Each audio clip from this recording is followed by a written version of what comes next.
Well, You now, want something to eat? You want something to eat? now here comes Dad in 1945, and What do you want? I suppose Dan Kammer got out, and Cliff got out, and all these people got out. No, he doesn't want any. Okay, no thank you, I had a donut, thank you. So now we've got,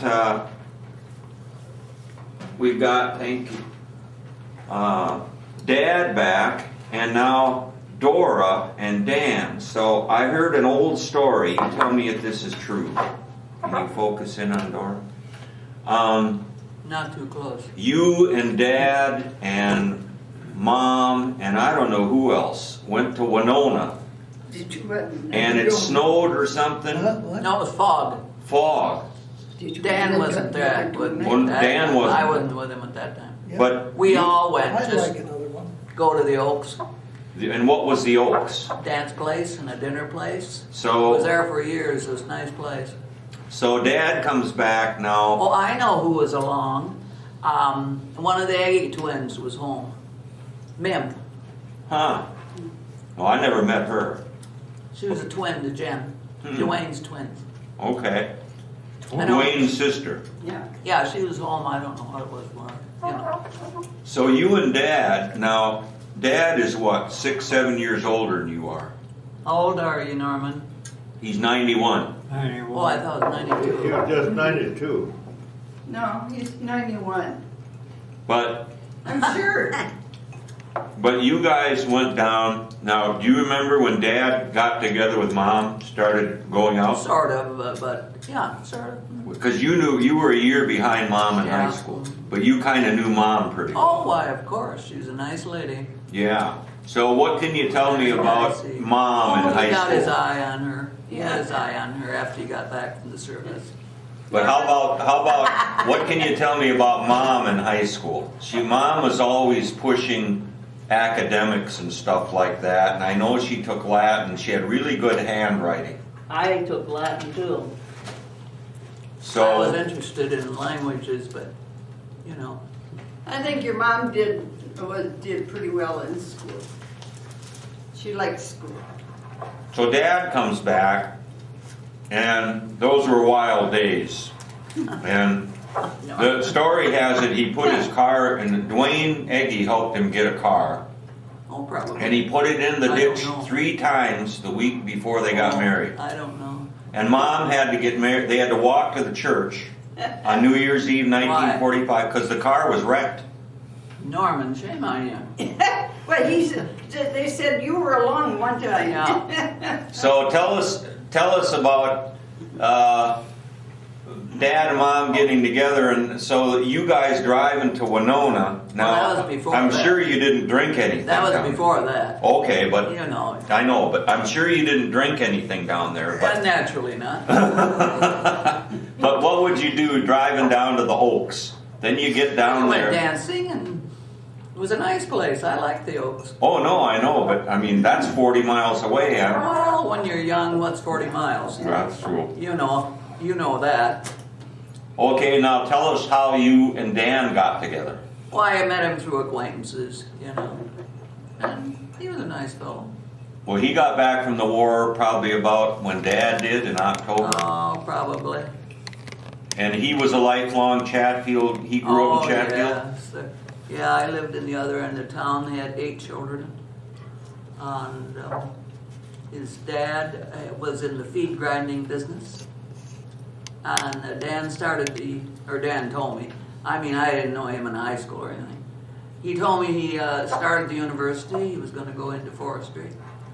But his father became ill and couldn't handle the business alone, so he quit. Oh, wow. Yeah, wow. He should have kept going. Right, that was before the war then. No, after the war. After the war, he came back. And he could have had his education paid, but he was the kind that I gotta help, you know. Was he the oldest of the kids? No. He was second to the youngest. Ah.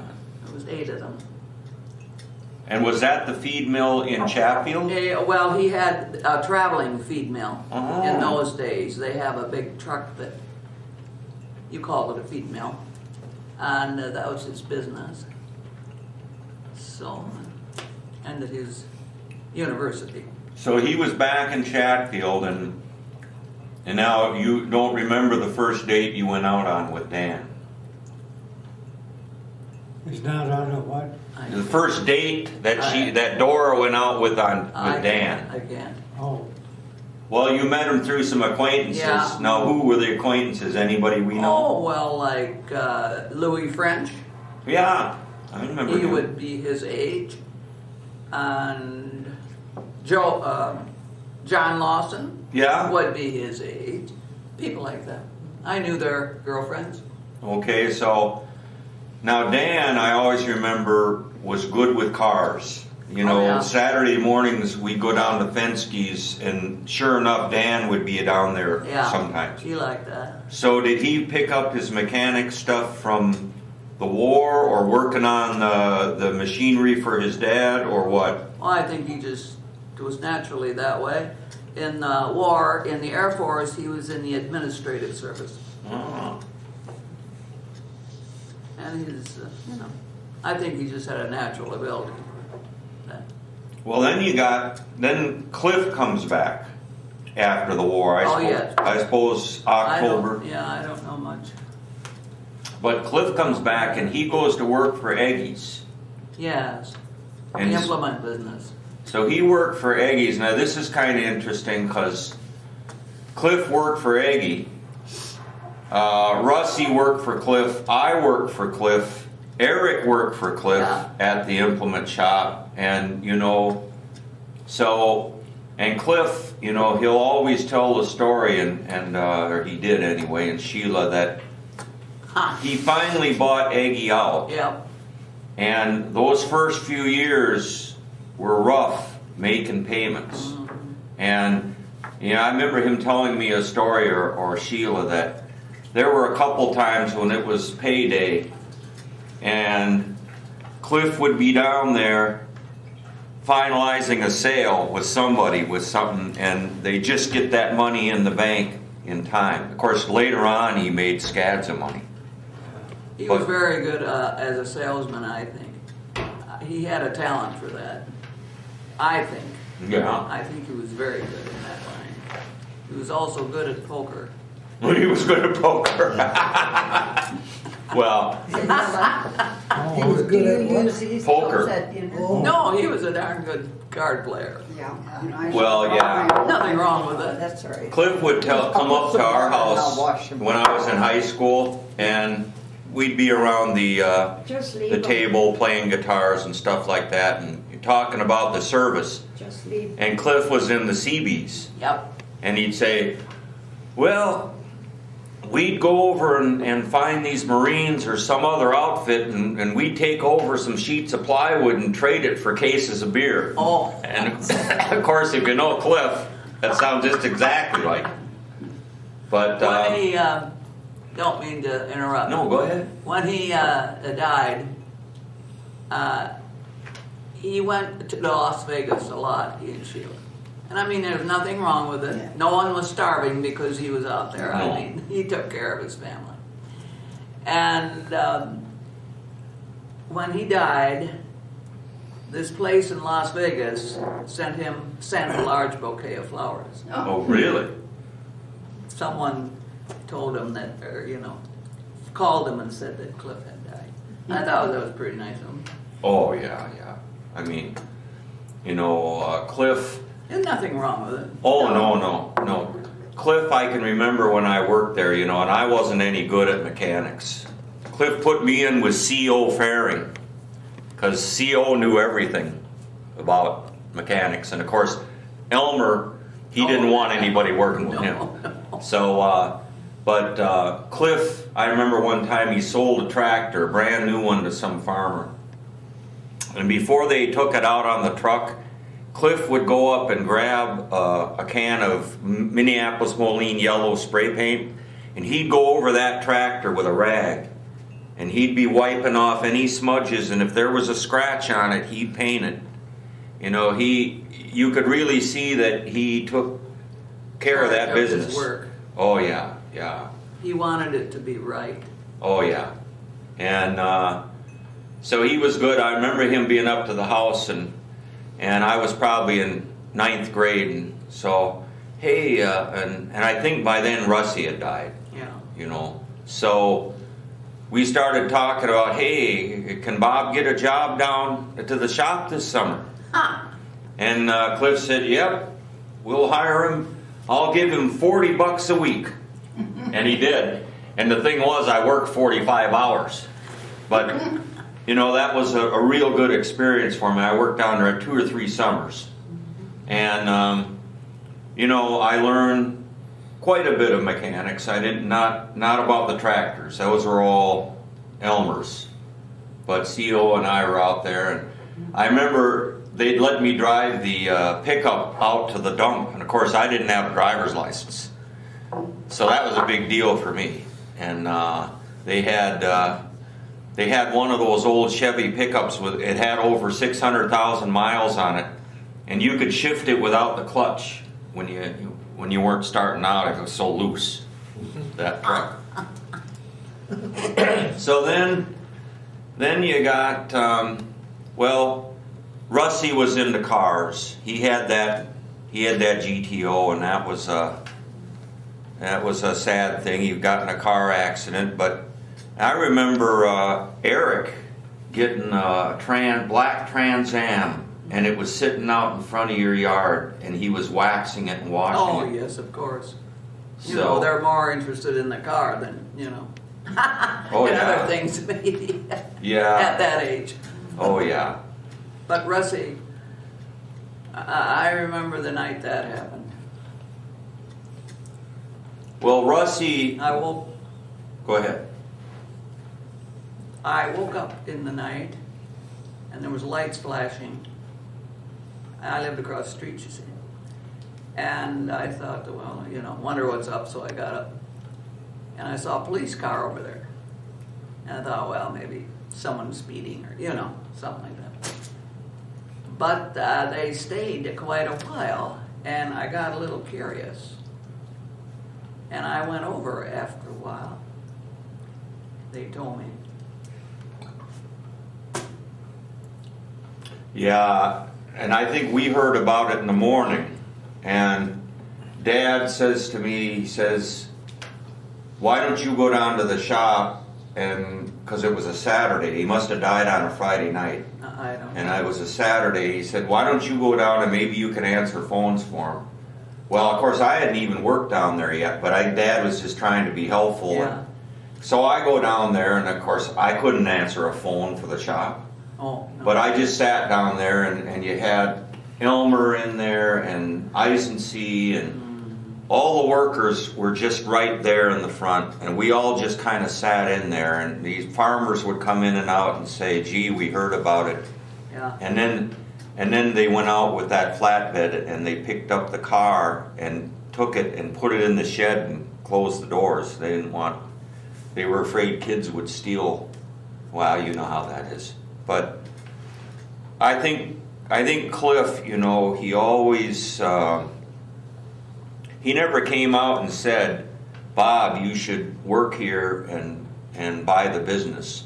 But I think he would have liked somebody, like, you know, Ann was going out with the, I can't remember his Principal guy. Yeah. Well, And he didn't, you know, he ended up going to med school. He didn't want to run the shop. Mark Thomas. Oh, yeah. And you know, I went in the service, and you know, I was not a good mechanic. And I think plus the fact Cliff knew the implement business, small implement places, they were not as profitable as they were in the 50s and 60s. Oh, no, that business went down.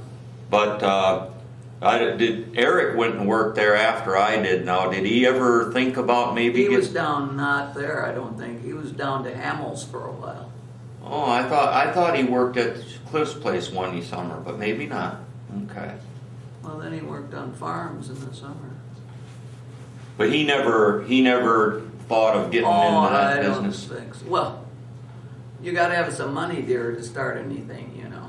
No, but it would have been a natural thing for, you know, Russ, I think, worked down there for all those years Yeah. just without getting paid. And And so Cliff bought him a motorcycle at one point, remember, in high school? Oh, yeah. And then he probably bought him that car, which was a pretty hot car for those days. Yeah. But that's life. Yeah.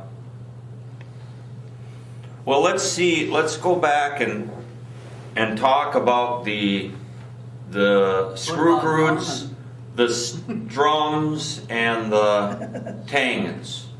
Well, we know all about Dad, but hey, we can talk about that. Yeah. Dad probably won't tell you a whole lot about it because he's never answered this. How is it you put that car in the ditch 3 times the week before you were married, Dad? Say again. What were you and Mom doing that you kept going in the ditch with that car before you were married? You probably don't want to tell us. Something wrong with the car. And there was a lot of snow out, right? Yeah. Yeah. Well, so then Dad, they get married New Year's Eve 1945, and the next day, I think you got on a train in Winona and went to what, Great Lakes? Went to Great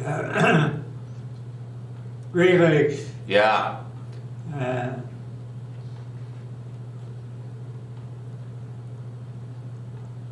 What do they call that pier? Navy Pier in Great Lakes. Navy Pier in Great Lakes. Or in Chicago. Yeah. And then from there on to the East Coast. And you went to a school on the East Coast for the Navy. Yeah, Torpedoman school or something? right. Yeah. And then you guys ended up in California. And is that about the time when you had Elroy in one of your classes? Yeah. And Mom told a story that Elroy was fooling around in class and you had to nail him. Do you remember that? Oh, I think they blew it up. What do you say? I thought he blew it up. Well, I think that Elroy was out and he happened to be in a class Dad was teaching, and I Elroy, didn't know that. Yeah. Where was this? Oh, California. California, like You mean after a the war. torpedo class? Torpedo Yeah, class? Navy class. I don't Oh, know if Navy. it was torpedo. I didn't know any of that. No, I didn't know he even taught. Oh yeah, yeah. But Say, Norm, I'm back. in when the were you woods. born? Let's settle how old you are. What? When were you born? Don't tell. 1918. What? 26th. no, 1919 he was Yeah. born. 1919, so Yeah. he was just 91 in December. Yeah. But he was 26 when he got married, I think. You were 26 years old when you got married. I'm Yeah. pretty sure. I thought he was 92. I thought he was too. Well, He's about a year and a half older. I guess than I Norm. never. He's the same age as my brother Robert, and he was born in 1918. Oh, But see, Dad was born December 26th, 1919. And so, yeah, he's at the very end of it. But then you and Mom ended up out in San Diego, okay, in 1946 or so. And is that when you lived in the Quonset hut? What? You lived in a Quonset hut. Oh, yeah. And Mom, that was her first experiences with cockroaches. Yeah, and where we learned about them was in Old Town, San Diego.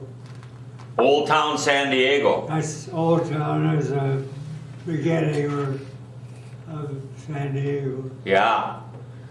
And so Mom said that she would buy Tupperware, and put all her food in Tupperware, and that kind of stuff. And then they had John, and John lived for a week or two. John, the first kid, boy, lived for about a week or two, and he's buried in San Diego. Yeah. And then they had Jeannie in 48, and they had me in 53. and we went out to Hawaii, and we lived out there. And then we came back in about 1959, and Dad got out and went to work for IBM. Yeah, He worked for the telephone for a while, didn't he? that's right, he did. Go right ahead. Lester. He now, was the firstborn. he was older than Kermit. No, No, Kermit was a stepson. He Okay. was not my mother's. No, he was from the first wife. Yes, Asselson. My Oh. dad was married to an Asselson. Oh, okay. And Lester was the firstborn of my mother's marriage. So, now, do you know, Dad, I think, said that they used the term mongoloid for him, but we have a picture of him. I don't think we brought it. I thought it was Down syndrome. Was it Down syndrome? Okay. So, what was he able to do and what couldn't he do?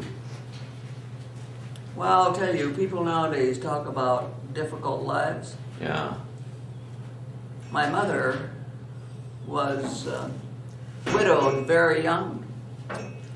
She didn't have any money, had to get off the farm, and here she was left Yeah. with 4 children and no skill. Nowadays they got skills, you see. Yeah. Yeah. So to this day, I still keep thinking about it, how she done it. Yeah. And he said that they had, I think, a little mother's pension at that time you could get through the county. We moved to Fountain. Well, anyway, and Lester, well, she had to also